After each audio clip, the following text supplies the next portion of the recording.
Well, it's Monday. Let's see, the 14th of March, 2016. And welcome, everyone. This is the Monday Morning Analyst. I am your host, Senior Editor for MMA Fighting, Luke Thomas. So, last week we had UFC 196's response. I gave you a breakdown of the McGregor-Diaz fight. McGregor, of course, losing by submission to Nate Diaz. And then I was like, tomorrow I'll have out this Holm versus Tate breakdown. I'm not going to have a Holm versus Tate breakdown on that Tuesday. What I decided to do was just push it back. Otherwise, there wouldn't really be a podcast today. So it's a little bit later than I would like, but at least there's some consistency about output week over week. So thank you for your patience. I really appreciate it. If you're watching now, be sure to share, like, give it a thumbs up. That'd be really cool. So here's what we're going to do. I'm going to give a few shout-outs to couple of the fights that happened this past weekend. Talk about them real fast, and then we're going to get to this Holm Tate breakdown, and then that'll be that for today. Kind of nice, kind of easy, kind of simple. So there are only two major fight cards over the weekend. The bigger of the two, in my opinion, Invicta 16 took place. By the way, this podcast is 3 parts. You guys know how this works. Anyway, Invicta 16. This was at the Trinidad Pavilion in Las Vegas, Nevada, at the Tropicana, which is across the street from the MGM Grand. It was headlined by an atomweight title fight between Ayaka Hamasaki and Amber Brown. Amber Brown, of course, featured by our own Esther and Casey on MMA Fighting. You can check that out. I'm not sure what the attendance was or anything else. It aired on UFC Fight Pass. I don't have a lot to go over. I'm not going to go through the whole card at all. Just a couple of shout-outs. First of all, Maya and Porto, Jennifer Maya and Vanessa Porto put on a hell of a scrap, 5-round scrap for the flyweight title. That was awesome. Shout-outs to Angela Hill, who defeated Stephanie Eggink at 236 of the second round. Man, Angela Hill, what tremendous improvements she's made. Now, her takedown defense wasn't really tested here all that often. Eggink has some ability on the ground, but was trying to oblige, it seemed, Hill on the feet, but Hill's movement was really great. Craftsmanship. Ringcraft was really good. Consistently finding a home for the right hand. Really excellent shot selection. Continuous pressure. And then finally a big right hand, which had been landing the whole time. Egging kind of had her left down like this. She just not even so much a lazy jab, but just generally the fight posture. Her hand wasn't here; it was just down here, and Angela Hill made her pay for it. But it wasn't, of course, only the right that landed. She was catching kicks and firing off of it. She was slipping punches. She was constantly circling. She was just really doing a very excellent job. This was an important fight for her. Stephanie Eggink doesn't have a big name for UFC fans, but she's a very quality fighter, and Hill's win was emphatic. We still have to see how she'll do when she's tested in more dimensions of the game, but it's clear that her time spent in San Diego has been ultra beneficial for her. She looked fantastic. And then, what do you want to say about this young lady? Irene, as they call her, Irene Aldana, defeating Jessamine Duke. Wow, man. Wow. I think sometimes guys tell me, I don't like watching Invicta because no one really starches the other person. No one ever gets stiffened up by strikes. And that's true to an extent. Obviously these ladies don't pack the same kind of power that a Derek Lewis is going to pack. All right, fair enough. But, accurate punches, quick punches, and excellently timed punches, boy, they do a lot of damage, don't they? Irene Aldana, wow. The finishing combination she put on Duke. Body shots, left, right, left. Or she started with the head, drops to the body. Duke's already kind of not moving, not covering up. Duke lowers her arms to cover up the midsection where she's getting drilled, and then Aldana goes right back upstairs, drops her, and perfect finishing skills. Just excellently. Again, the timing on her punches was great. The movement, she was going back and forth. Duke's, we'll get to her in just a second, but Aldana just doing a lot of things right, man. A lot. Really impressive. Really, really impressive the way she looked, and a good bounce-back performance for her. And she speaks English, too, so, that really helps her, I think, going forward if the UFC decides to bring her on board. And, boy, just a lot to like about what she was doing. Really high-quality stuff from Aldana. Roxanne Modafferi defeated Deanna Bennett, split decision. Jin Frey looked pretty good over Jerica Turbicio. And then I thought the fight of the whole card, Sarah D'Alelio versus Andrea Lee. Andrea Lee was looking amazing through the whole fight, better in some spots than others. But you want to talk about somebody who can slip punches, who, we talked about Conor McGregor, his only striking defense was trunk movement and head movement. She had that, plus she really had a nice high, tight guard. a nice diverse striking arsenal, finished combinations with kicks, was all over the place, really had D'Alelio hurt several points in that fight. At the end, just kind of seemed to all collapse. She kind of let D'Alelio get a Kimura, which made her roll back down, belly up, at which point D'Alelio went to knee on belly, at which point she took the back, at which point she flattened her, at which point she got the choke. But there was a lot to like in Lee's performance. She's had a couple of tough losses. She's a lot better than her record looks like a lot better than her record looks like. I was very impressed by her striking. Obviously some other things she needs to work on. You could see in the jiu-jitsu department she has to get back to her feet in stages, but she was able to eventually do it. So, she's obviously a work in progress there, but the progress is real. And she had an excellent throw. Now, men often joke that there's a lot of head and arm throws in women's MMA, and I kind of wanted to dismiss it, but it really is true. And I don't quite have a good theory for it. Maybe it's because, I noticed that there's a little bit more base disruption when people are on top passing guard women's MMA. I'm not sure exactly what the reason for that is either, and I don't have any data to support that. It's just sort of my anecdotal observation. But there are a lot of head and arm throws and just head throws generally in women's MMA. And a lot of times when you have one of those throws, they kind of just roll over your hips, the person you're throwing. Like if they're behind you, they kind of roll over and then they're on their back and they're facing you. They kind of roll around you, right? If I have them here, they're going to roll around me. If I have them here, they're going to roll around me, and even with authority. And Lee got in behind D'Alelio so much that she was able to toss her across her body, ass over tea kettle. Got her hips way out there, picked her up, launched her across her own back, and then landed and came crashing down with her. An excellent, excellent throw. So, D'Alelio, though, just to give her some credit, just tremendous grit, tremendous determination, was hurt and sagging against the fence a number of times, and then found a way to dig it out and then get that choke at the end. A real veteran grit and determination by her. And that was all for that card that really mattered. Then, of course, Justin Gaethje defeating Brian Foster in the main event of World Series of Fighting 29. There's really nothing else to talk about in that card of any kind of note. There was an interesting standing guillotine by Lewis Taylor on Corey Davila. Corey Davila, you might remember, is the guy that injured Joe Riggs with a similar kind of throw that Lee hit. But in any event, those leg kicks of Gaethje are brutal. But it's hard to really assess, how good or how bad Gaethje is. I mean, we know he's obviously pretty talented, but it's just not getting the kinds of tests that really give us a complete sense of what he's got to offer, though he's obviously a very gifted and talented guy. And that was in Greeley, Colorado, at the Bank of Colorado Arena. Okay. All right. So that's it. So let's do this. Let's move to segment 2, and let's talk about what happened in Holm versus Tate, why Tate won, what mistakes were made, what good things they did, and a whole lot more. Let's do that now. All right, segment 2. Let's take a look at Holm Tate as promised. This is, of course, from UFC 196, the co-main event. Miesha Tate won. Let me get just the specifics of the timing of the round. It was very, very towards the end. Just want to be sure exactly to get the exact appropriate time. Let's see here. Looking up her record. Miesha Tate defeated Holly Holm at 3:30 of the 5th round. So just a minute and 30 seconds left in that fight, and she closed the show. So let's talk about one thing real quickly. There was 5 rounds of this. I don't have time to show you 5 rounds of slides, and you don't want to see 5 rounds of slides. The slides we're going to look at are going to be for the grappling portions, because those are frankly the most interesting parts. And the reason why is I went and I looked at the stats for this fight. Now, the stats, of course, don't tell the whole story, but they can sometimes tell a little bit of the story. And the story that they tell, as I pull them up here, give me just a second, is that there's a sort of a way to assess Holm's performance based on her output. Now, not entirely, of course. You never want to get too far carried away with it. But it was kind of interesting in this fight, as I look at this here per round. Let's see. So I pulled up all of Holm's fights on Fight Metric. So we go back to the Pennington fight, we go to the Renault fight, we go to the Rousey fight, and then we go to the Tate fight. Here's a couple of interesting things to think about.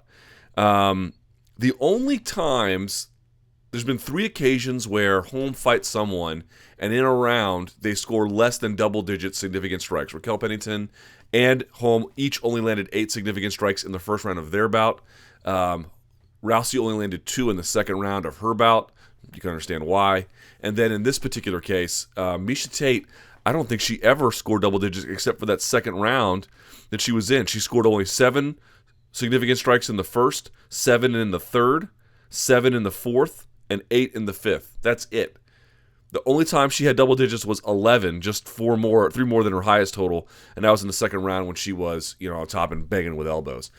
So the output for Miesha Tate here, incredibly, incredibly low. Now let's sort of compliment what she did. That you could say that's a bad thing, and ordinarily it would be, but she was basically just preserving her offense, and her argument was basically true. Her argument was, I'm not going to win a striking contest, and to the extent that this bout was a striking contest, she lost. Right? That's pretty clear. She had a licks in here and there, but she basically lost. The idea was, how many times do I need to get Holly Holm to the ground to submit her? And the answer is 2. 2 is all she needed. Now, if they fought 3 or 4 or 5 or 6 times, that answer may change. But at least insofar as that night was concerned, the first time they met, she only needed 2 takedowns to ever make it work. That sort of justifies the strategy a little bit, because if you're going to sacrifice striking to say I just need 1 or 2 takedowns and I can close the show, that's risky. But ultimately, if you get the requisite takedowns, then it seems to have paid off for me. That's the first thing. But a very, very low output from Miesha Tate. What she was mostly doing was feinting left, feinting right, circling, showing different looks, and she was getting chewed up a little bit here and there. Holm using a lot of the same punches she used on Rousey. When Holm, unlike McGregor, who does head movement and trunk movement, very much, I'm not saying that Holm doesn't slip punches or parry, but she does a lot of just moving with her feet. She keeps her body in alignment. We've talked about it before, nose, knees to toes, and she either circles in, circles out, side to side, lateral, but there's not a lot of movement up here. It's all really much below the waist that she does her movement. And Miesha Tate would come in, she would back. Miesha Tate would angle, she would adjust. Or it'd be the other way around, Holm would be the one leading. So I'm just trying to describe some of the context here. I don't think it was all that important to show all the slides for striking. You can go back and, again, the stats kind of tell the story, but here's the other side of the story that they don't tell. It's not merely that Miesha Tate had a low output, but also, Holm kind of had a bit of a low output. Here's her striking totals per round. Significant strikes that landed. 14, 1 only in that second. 13, 14, and 17. It turns out when you go and you look at her fights in her most dominant rounds, so let's say round 1 versus Rousey, she scored in that round 27 significant strikes. And the other 2 rounds where she did that, where she got above the 20s, was in Renault. 24 of 56 she got, and 27 of 77 she got. That's a lot. That's a lot that she scored. When she is in that 14 to 17 significant strike range, the fight's not really out of hand one way or the other, but she's probably leading. When she gets above 20, when she gets above 23, 24, she's in strong command. And so you can see Tate didn't throw a lot, but Tate did enough to stay out of trouble and at least offensively mute Holm in such a way that her output was kind of low. I mean, again, she attempted 45 significant strikes first round against Renault, attempted 56, attempted 77. You go back and you look at this fight, look at how low her attempts are. Attempted 28 in the first, only attempted 2 in the second, attempted 41, attempted 40, attempted 31. If you can keep her attempts at 40 below for significant strikes, and then her accuracy at 15 or so or below, you're never out of this fight. You might lose the round, but you're never really out of it, and you're really keeping her contained in enough of a way where if your grappling is that dominant, it comes to life later on. So, look, you can go back and you can look at the tape. If you want some more specifics about this, Holm does a really good job circling left, as Miesha Tate follows, stepping out to the right and firing the left. Again, the punch goes here, and she lands her own. She's really good at that. We talked about that against Rousey. She landed her own jab a couple of times. The side kicks were there for her a lot, really backing her up. And, of course, her corner giving her good advice, and when Holm would land the side kick, and it would come a little close to having to limp leg out of a takedown or having a leg caught. Her corner would tell her to go high, so you see her in the third, fourth, and fifth round. She goes much higher. She never really does any kind of kicks. She does, of course, some side kicks, but she keeps them really high, much more. There's a lot of things you can go back and look at. I just didn't want to waste too much time on that. I'll make sure some of these stats go up so you can see them, but suffice to say, the stats tell a little bit of the story here in terms of how devastating the striking was of Holly Holm. And by the way, one last thing for Holly Holm that I should give her credit, her takedown defense was pretty good, but we'll go over that in some of the film. So that's just a general overview of the striking. I'm not going to get into too many specifics. Somebody else out there might have a much better breakdown of the striking. If so, I really encourage you to watch it. But let's look at some of the things in the grappling context, because to me, that's where this fight was really won and lost. All right, let's do that right now. All right, here we go. So, A lot of people want to score this at 10-8. I don't have any problems with that upon second review. Again, I was live blogging this fight, and live blogging scored it at 10-9, obviously, for Tate. I mean, there's no way to score it for Holm, but in retrospect, she gets the action going here. You can see at 4:33 of the second round, and doesn't let up until the bell rings, and obviously puts her in a lot of peril. Doesn't get very close with submission attempts, actually, when you look at it, but close enough to make things interesting. All right, and I'm also using a new slide program today, so let's hope it works. So this is an interesting thing because in both of her takedowns, this is the starting position. The right leg will be forward of Holm. She'll be moving forward into a strike with her left. She'll have it extended. This one will be reared back. And Tate, in this particular case, will duck it. In the 5th round, she actually eats the punch on the left and still has enough time to get around the corner and get a takedown. Now, this is a very interesting kind of takedown that she got. And I think in retrospect, it makes a lot of sense. So let's go through it here. But again, just want to point out, you'll see in the 5th round, exact same kind of takedown, exact same kind of setup to the takedown. And in fact, worse timing in the 5th, and was still able to get it. Pretty impressive. So, what does she do? Jesus Christ, what does she do? Let's see. All right. So you can see she starts a little bit to her left, and then kind of comes around the corner here. Hips are away, but she puts her hands around the hips and starts to make something happen here. Now, here's what's interesting about Holm and why I think this takedown works. Miesha Tate does this double to outside trip. It's not really a double. You kind of let one knee go to like a knee pound, and then the outside leg comes and trips them. Why does that make sense for Holly Holm? Well, it turns out that when you try to get either, underhook here, or even you try to change levels for a double, Holm is good at two things. And when I say good, I mean like lights out good. She's either good at lifting you off of her hips and then bumping you forward to create space and separate, or she's good at just digging an underhook right away and pulling you up off of her hips. But the point being is she's very good at re-raising your level and then creating separation very quickly, either with underhooks, frames, something. She's very, very adept at it. So going for a double on her, unless it's really explosive, not sure it's the best strategy. Holm doesn't do that. I mean, she tried some doubles. They didn't get anywhere. And you can see why Rousey's takedowns might have had a little bit more success in that way. Is she's hard to clinch with, but if you can get around it, if you can time it well, like Tate does, you can use a trip, there's a lot of opportunity for you, which is what she does. And you can see already that Holm is trying to pull her upwards. I mean, look how much lower her hands are when she comes here, and you can see Holm lifting her up, because that's just naturally what she does. St. Pierre was really good at this too. Holm was moving forward at first, and now her feet are moving backwards. Always understand that even in a position like this, Holm's feet are never static. Never. So what does Tate do? She reaches around with this left leg to put her down, and she does it kind of at an angle. You see that? She doesn't do it straight back. She puts it out at an angle, and they kind of turn left 45, maybe even up to 90 degrees, and that plants her down. That, to me, makes a lot of sense. Unless you have a really explosive double, some people might call this outside trip a move for a lesser wrestler, but, I'm not sure I buy that. I think this is perfect for the kind of defense that Holly Holm offers. So anyway, it puts her down. You can see she plants her hand because she doesn't want to ever go too far. And you'll see she's right away, she's going to try and get to her feet, which I admire, but there's a way to do it and a way not to do it, okay? So she's starting to get flattened out here. And what does she do? She goes to elevate with the butterfly hooks. But notice how she's elevating with the butterfly hooks. She's just like raising her legs in the air. Hips on the mat, shoulders on the mat. Nothing is going to happen to anybody good here. They're going to come off at an angle one way or the other. When you want to sweep to someone, if you do like a butterfly hook sweep from like a sitting guard, you got to get all the way on your shoulder to get them over. Like ass in the air, hips in the air, on your shoulder. That's how you have to do it. If you're just flat on your back and you're just extending your legs, it's not going to work. And of course, Tate just goes at an angle, and you can see plants her right foot right away and digs an underhook here so she can't come up. Because if she wanted to, with this amount of a hooking, this is enough, barely. If Holm had the underhook here, she could scoot away and stand. But with this underhook that Tate has, Holm can't go anywhere. She can just sort of angle you off it to the side, and that doesn't do a whole lot of good in the end.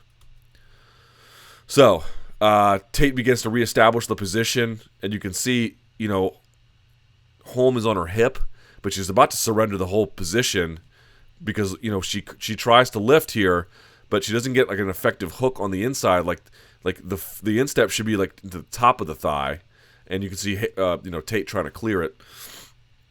So you can see almost that, like, if Tate wanted to, she could almost step over into mount if she could clear the final hook. But this is not, it's not an optimum way to, to handle this position. That's all I'm trying to say. Okay, so now you see Holm try to get on her left elbow to stand. Okay, and she still has it, but this is going to force her back down, this underhook from Tate. That's another reason why you want it. What is Tate going to do? She could go for a crossface here if she wanted. I actually like the choice here. And oh, by the way, credit to Holm, she has a knee shield here. I like the fact that she lost the position a little bit, but at least tried to reestablish something with a topside knee shield. Very, very good job on that. At least, some amount of, defensive guard work there.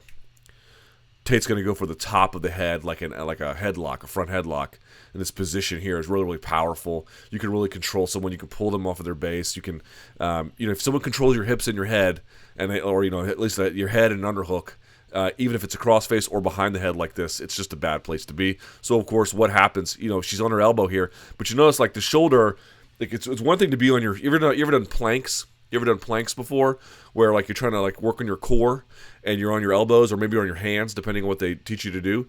You know how your shoulders have to stay level. Like if your shoulders begin to sag towards your hands, you lose the value of the plank. You can see her shoulder here is sagging down because of the pressure that's being placed on her. So to relieve that, she lets it go. And now you can see it looks like the shield is gone, and now Tate is in side control. So this is kind of bad. Now she hasn't fully established side control, but she's at least outside of the reach of the legs of Holm. Again, this underhook is critical to everything. All right. So now she decides to move up into the space. Holm does a decent job here of getting her, an arm in between anyway. Elbow, kind of forearm against the hip to push back a little bit. That's better than where she was. But, Tate is just saying, pick your poison. You do this, I'm going to do that. You do that, I'm going to do this. And you can see her here driving elbows into the top of her head, or the side of her head anyway, which, of course, is going to make her readjust her hands a little bit here. And you can see, look how high up Miesha Tate is on this as well. This is kind of a very low, super low half guard here. It looks like Tate's on both of her knees. That's a little bit unusual. You would at least want this knee inside to push her away with that knee shield. And so here we are again. I'm going to make a point here. This is just my theory. I could be very wrong about this. You don't have to listen to me at all if you don't want. In fact, I'm probably in a good position not to. I really believe the future of bottom half guard, if you don't have this underhook, and even if you do, so she still does. So Tate has the underhook, not Holm. You need to have this on the inside as a butterfly hook. If all of your guard is going to be is just you putting up a shield from the rain, you're going to get rained on no matter what. You need to off-balance the person on top. And that's how you're going to create space, and that's how you're going to scramble to. Look at this. Holm is flat on her back. Her shoulders are still, they're not quite touching the mat, but basically. And her hips are on the mat. She's flat. This is a terrible, terrible place to be. And she doesn't have an underhook. She would need an underhook on this side with this leg to sit out and stand. And she doesn't have any of that. She's getting controlled. And, credit to Miesha Tate, of course. I mean, look at this. So this is better because she has a frame on the throat, but she's completely flat on her back. If you try to frame when you're flat on your back, they're just going to put weight on you, and you're just going to bench press as far as your arms are going to go, and then you're going to give up because you're just not going to go any further. You have to create space and move. You have to create space and get on a hip. You have to create space and get up. You can't just sort of like extend your arms flat on your back. You got to be up and moving. This is a terrible, terrible place to be. So this is another thing that was like, again, I'm not in a position to criticize any top fighters. And if you're getting hammered from underneath, you're going to make all kinds of interesting choices. But, generally speaking, I've never heard a coach say you want to get your arm across your body like that. She's got this one hand here doing bicep control. Then she brings the other across, to double the protection. If you imagine your body having a center line, most jiu-jitsu coaches will tell you never bring one arm over the other, except in very rare circumstances, like you're finishing a dominant choke from knee on belly or something like that. But you almost never, from a defensive standpoint, want to cross your arms over your center line. And she does. And, Tate doesn't make her pay for it, but you can see how this could have gone real badly in a different circumstance.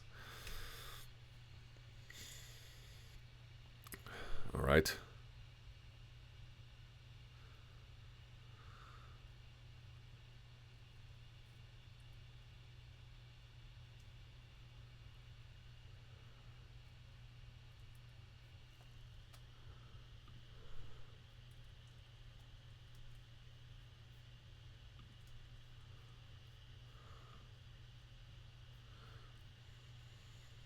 Okay, here we are picking it back up. You can see Holm realizes she can't do that, and she puts her arm back around before Tate makes her pay for it. But, Tate's on top. Again, not much of a half-guard control here. I mean, it's enough to keep her there, or at least, Tate doesn't want to go too far. But you can see who's got that cross-face. I'm telling you, sitting on the hips, and you're cross-faced against, you should never allow the cross-face. That's how bad it is. You should never allow it. If someone tries to cross-face you, it's bad. Once they get a crossface and they're good, or there's a skill differential, you're in big trouble. You're in big trouble. There's no two ways about it. People will tell you, oh, you want to learn how to stop someone's pass, don't let them control your hips and don't let them control your head. Stop either of those. Because if they get that crossface on there, I'm not saying you can't get out of it, but at a bare minimum, you have created a lot more work for yourself, if not already surrendered everything awful to them. So, now you see Tate, again, kind of trying to change everything. Just want to point out here, you got this underhook that Holm is doing. It should be the other side where you have the underhook, which she still doesn't. You want the underhook on the same side you have the outside leg to their outside leg, right? So she's posted out here. If you're going to have a leg on the outside of that one, the arm needs to be underhooked on that one to stand. She's got an underhook here. This can only get you in trouble because they can get trapped. They can do all kinds of stuff from here. You never really want to do this. Should be creating frames and then getting off at an angle. But, and also, real quick point, why hasn't Tate passed? Because her knee hasn't gone past sort of the hip line of Holm. That's why. She still has that knee on the outside. And again, because she hasn't really attempted it. But, that's what you're looking for here, is the knee on the outside of the hip line. Yes, it is for now. Loosely, but it is. Now, this is one thing you saw. I don't know if you guys remember this. Holm tried to sit up from here. And she got her arm on the outside of Tate's arm and tried to sit up, but I don't know how she thinks she's going to, just mechanically, it's just not going to work. Tate's using this, you can see live toes, heel off the ground, driving forward into her weight this side, and her hand is planted. Her foot and her hand are going to beat, oops, let's close this back up, sorry about this. Here we go. Her foot and her hand are going to, this hand and this foot together are going to beat Holm's abs every time. Every time. Your abs are just not strong enough to do that to someone. So mechanically, there's just not a lot there for you to do. If you could get your hips back and sit up, maybe. But, again, she's driving her weight this way. There's only so far you're going to go. So what does Holm try to do? She tries to, scoot back and then sit up. But as you scoot back, you have to go back down a little bit, and then Tate just followed her. Well, you can kind of see here, because this thing is just giving me fits right now. You can see how the knee is still behind the hip line, barely. It's still visible anyway, right? And she's hammering the elbows as she has moved. I really want to show this in greater detail. Well, whatever. You get the idea. I might come back to it. 252. Go back and look and see how Holm's elbow, look how far away it is from her body. We've talked about it 1,000 times. Elbows in tight, strong. Elbows out, weak. It's just a rule of the jungle, man. That's how it goes. All right, so now she's flattened down again, right? Still has some kind of a half guard here. This one should be a butterfly hook if you ask me, but look at this. Flat on her hips, flat on her shoulders. This is just terrible. This should be in front of her face. She's just not, it's not great. And by the way, Tate got that underhook early and kept it. I mean, you got to be fighting for these underhooks, man. You got to be fighting for these underhooks.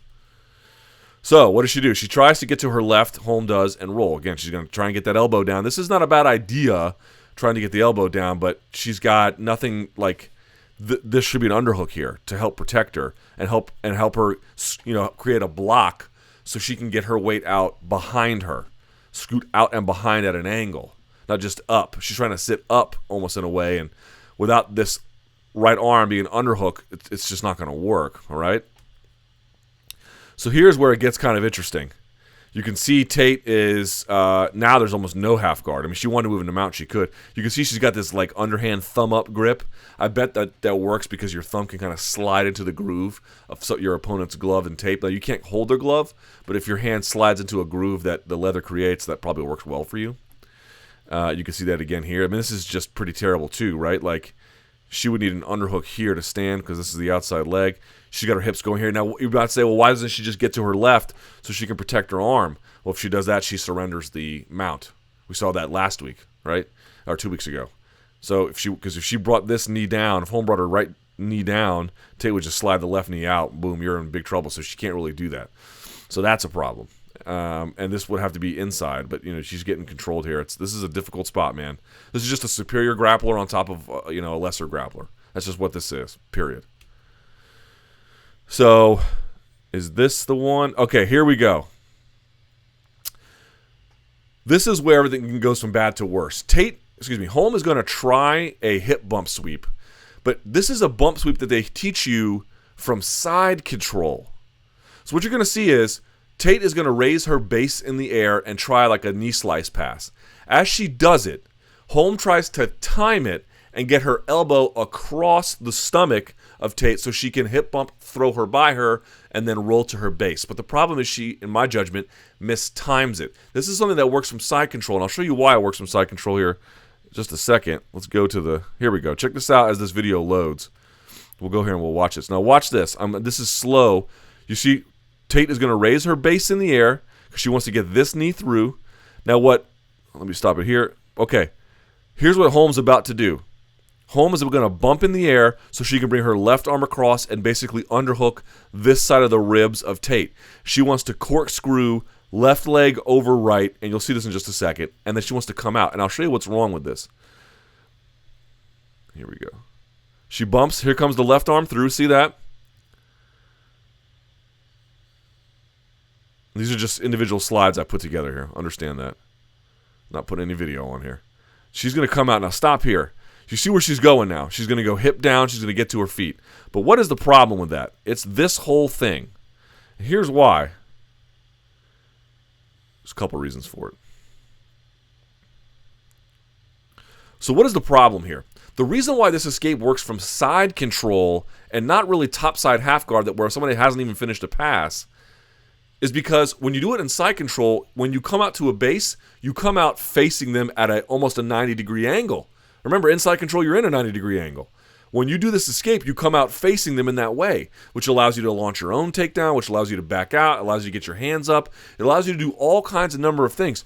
Go back and watch this tape. She never really creates that kind of separation. She never gets that angle that she needs so that when she comes around, she gets the hip bump. You can see, look, there comes the hand. She's going to use that to underhook and palm up the belly here, which she's going to use to come around. But watch the knee. The knee never moves. Just follows her. Look at this knee from Tate. Just follows her the whole time. The whole time. That should never be that way. She should be way over here. But she's able to just basically, she's used Holm's own momentum to ride her over. One more time, take a look at this. She's going to go from left to right. Holm is. She's going to bump. Drive the hand through. And she's going to try and come to her base from her right to her left. She's going to try and roll left, but the knee just catches the hip and just comes right along with it. Also, this underhook is not going to work. You have to have a frame on the face here, not have them have their underhook where she can control your roll. You notice she's just kind of her roll. Maybe it could have worked from side control like this, or from half guard if she was like lightning quick. But the other problem is that her roll is being slowed because Tate has this arm trapped that's not allowing her to get to her base on all fours as she needs to. So just didn't really go all that well for her here. And, of course, you see her get to the base. And Tate just follows her. She just follows her. This is very, very simple. All right, let's keep going.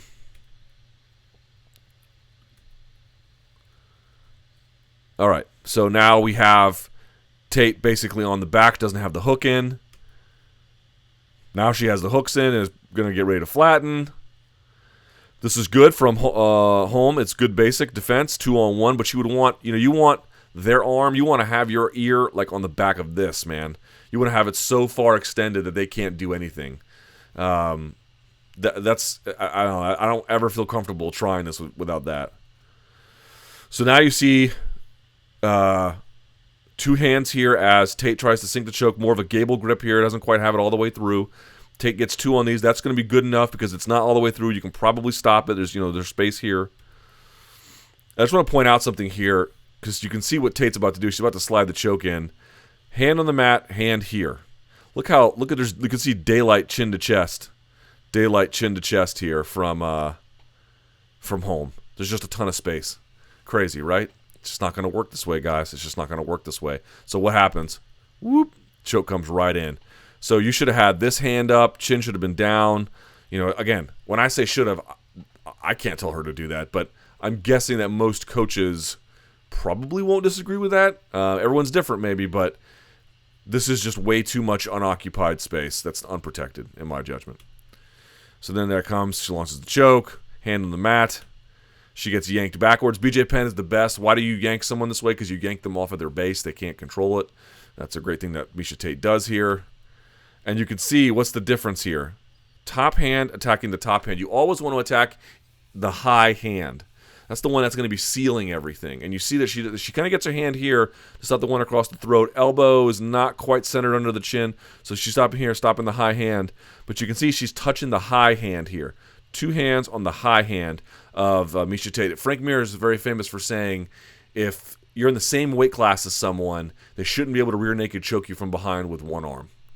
Right? I mean, it'll be awful and uncomfortable, but they shouldn't be able to finish. Maybe if there's a weight class difference, they can do it. Otherwise, no, they can't do it. So here we are. And you see elbows kind of flared out. It's not underneath. And she's fighting the high hand. That's the one that's going to do all the damage. What is she doing? Fighting the high hand. Now, this is tight, but what is she doing? Two hands on one on the high hand. This is great. This is really great. And then again, this one gets wind up getting separated. She's going to tuck this under her arm. You see that she's going to tuck that under her arm.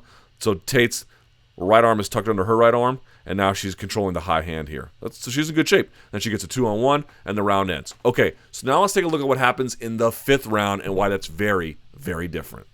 Fifth round. Now remember that punch we said that Tate likes to use to set up her takedown?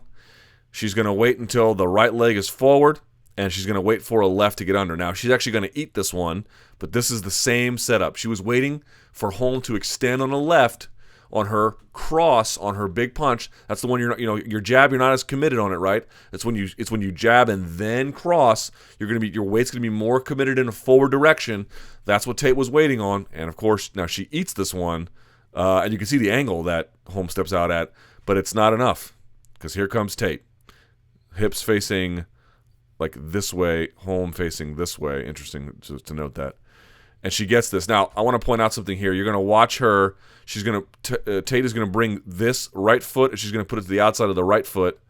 You're going to see that so she switches her base. She's standing on the left. She switches, right? She gets behind, right foot on the outside of the right foot of Holm, and then takes her down with basically centrifugal force. Okay, that's what it does. Now, quick note here on the blocking. I'm not an expert on any of this stuff. I'm just here, a guy talking about things I like. But I really don't know hardly anything at all about proper blocking on this kind of takedown. I've seen everything from, plant your foot on the ground. I've seen everything from, curl your ankle in and use the bottom of your foot to block. Then she kind of just, in this particular case, just plants her toes and does it. If anyone knows proper blocking for this kind of thing with your feet, by all means, let me know, because this is something that I have virtually no knowledge of ever. I mean, there's different takedowns that people show you with different kinds of blocking things, but I just don't know enough about the foot blocking to really say a whole lot about it. But in this case, it works. So that's what I can say. She comes down, and immediately she's working. So what is the major functional problem with what what Holm does here? The major functional problem is the following. It is important that this week is the NCAA Division I National Wrestling Championships, because there's something in collegiate wrestling, and really wrestling generally, called referee's position. You guys have seen it. It's where one guy gets down on his hands and knees, the other guy gets behind him, and the guy underneath is trying to create separation. In college wrestling, for example, if he gets separation, he gets a point. This is called the referee's position, and it takes place at the center of the mat. Okay, and there's a whole science behind escaping and controlling from referee's position. But what is the key in referee's position? Well, a lot of things. One, exploding to your feet in a single movement and blah, blah, blah. But the other one is when you get to a certain point, you're going to fight that high hand to break their hand control, but you're going to lean back into them with your shoulders. You're going to get your feet out in front of you and you're going to lean back. Why? Your natural intuition is to go move forward, head forward, shoulders forward, feet behind you, like this. Forward, feet behind you. That's your because how would you run off of a block in track and field or something? That's the way you would run, right? That's your intuition. It is completely backwards here. You want to lean backwards from referee's position. And this is not exactly referee's position, understand that. But you get the idea. Because if you're leaning forward, your hips are back. What's closer to Tate? Holm's hips or Holm's head? Well, pretty easy to answer that one. It's her hips. What's closer to Holm? You know? Her feet or what's in front of her feet or her hands? That's the problem. Your feet should be more because when you lean back, now the person behind you is carrying your weight, right? So now they're carrying your weight. That makes it harder for them to grip. It'll probably not just that, but extend their arms forward. Again, if you want a tight grip on someone, you got to grab it and then you got to suck them into your hips. Like you're done working on your lats. You have to pull the dumbbell right in tight along to your ribs, all the way tight. That's the tightest spot you can get it. If you lean your hips forward and your shoulders back as you fight the high hand, they can't do that. You want to see a perfect example of it? I'll show you one now. Take a look at this. This is Jose Aldo on Frankie Edgar. What do you notice? Well, you notice what is Jose Aldo doing? He is leaning back. He is fighting the high hand. And he's going to do this to turn into Frankie Edgar. Now, eventually, there's a number of different ways you can turn in. A wrestling coach can tell you better than I could. But you can go left, you can go right, whatever. But that's what you need to pay attention to here. And we'll come back here to Tate and Tate and Holm. Watch how she does the opposite of what a wrestler would do in referee's position. So let's keep going. Now Tate is trying to get even closer, get better control. Okay, so this is almost like back control. Now she's got this elbow up. She's kind of preventing it. This is okay, but here's the question. You gotta pick a side to stand on. You wanna pick the side that they're slagging off to, and I'll show you what I mean. So if they've got I think what happens here is that Tate has this outside hook. I can't quite tell, and she's got this foot here. You're gonna see that. Now she's trying to pull her back down. I think she does have the hook at this point. She's trying to pull her back down as she sort of rolls to one side. You see Holm is trying to step a foot out and turn in and face her, but she can't quite do it. Okay. This is the problem. See how she's slagging to this side? This is not the side you want to step in on when they do that. You're going to get chopped down if you do that. If you step out here when they're on this side, they're going to take you down to that side. It's easy to block and pull you in. If they're off to this side, you want to step with your right foot first. That's what you want to do. They're going to be much harder to chop on that side. Now, at this point, there's a lot of other problems here. She's got, she maybe already let the hook go too deep, and she's got, a variety of different controls going on. So there's other problems here, but it's stepping out with this leg. Nope, that's not the one you want. You want to step out with this leg, the inside space. So that's the first problem. What is she trying to do now? Look, she tries to crawl away. What does that do? That just gives all the space that she needs to really cement that hook. Again, this is the opposite of what you do in referee's position. Again, I know this isn't collegiate wrestling, but those jokers know how to stand and break hand ties like pretty well. All right? So what does this do? I mean, look, she's crawling. She's giving her everything she needs at this point. She's and Tate controlling with that police, sort of dominant grip here on the left side. Steps out with the wrong foot. You got to step with this one, the inside one. That would allow you to turn and face. With this one, watch what happens. Is she going to get chopped down to the right side? Let's see. Let's see if she gets chopped down to the right side. Boom. She gets chopped down to the right side. You got to step with this foot, not this foot. Again, it's the same thing. Your intuition is to lean forward and not back in referee's position. Your intuition is to step with the free leg. That's not the one you want to step with. You want to step with the inside leg. That's the one where you can't get chopped and you can then do a lot more damage. But she doesn't, and she gets chopped, brought down to her elbow, and then ultimately all fours. And what you'll see here is that once she comes down with that left side, Tate begins to ricochet and come over. She begins to establish. Holm tries to roll to her left to avoid getting the left hook in. Right hook comes in. Now she's close to the fence. Holm tries to stand. Sinks the hook. Again, you can tell, look, just completely unprotected. Not protected enough anyway. And she begins to stand. All right, so this is where things go pretty bad. She's leaning against the fence, so she's preventing the left hook. But you can tell her left arm is still being controlled here. A lot of times, you don't just want this hand here to control. You want to have the opposite hand meet their opposite hand. So in this case, having Holm's left meet her right. That's not required. There's all different kinds of ways to hand fight, but would have been good for her here. But the one she really has to worry about is not this hand. I'm sure she wants to relieve this pressure. You don't want this, but it's letting the left hand of Tate go. If Tate can't free her left hand, there's no choke here. But she lets it go. I think Tate lets it go, thinking, well, if I let this go, I can A, seal the choke, and B, look how wide the defense is of Holm.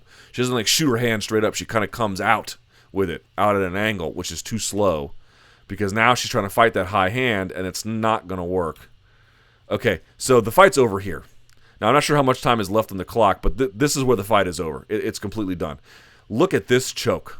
This is an expert choke. Ladies and gentlemen, this is how you finish a rear naked choke. Golly.